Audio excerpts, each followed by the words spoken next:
Alam nyo ba na nagbago na ang iniinom ko dito?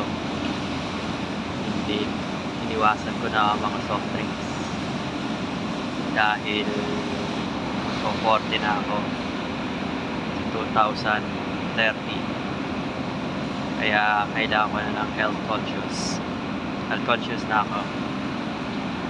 Dapat matibay na yung katawan mo, wala ka ng mga SGPT cholesterol. Papakita ko ngayon kung ano ang lagi kong iniinom. Ito siya. Ito na. Dubi-dubi-du. Ocha. Ito yung sikreto ng mga Hapon kasi hindi sila nainom ng mga soft drink mga yan, mga matatamis, mga papait, ocha, mga green tea yan.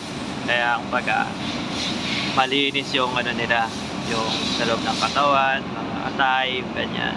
Kaya fit yung katawan nila, madalang lang yung mga matataba. Kaya yun, mas maganda nga kung mainit, tanggal agad yung kinain mong taba-taba sa pagkain. So yun lang, pakita ulit yan. So vlog tayo ngayon dahil break ngayon, 5 minutes break. Thank you. And yan. Yun pa yung isa, oh.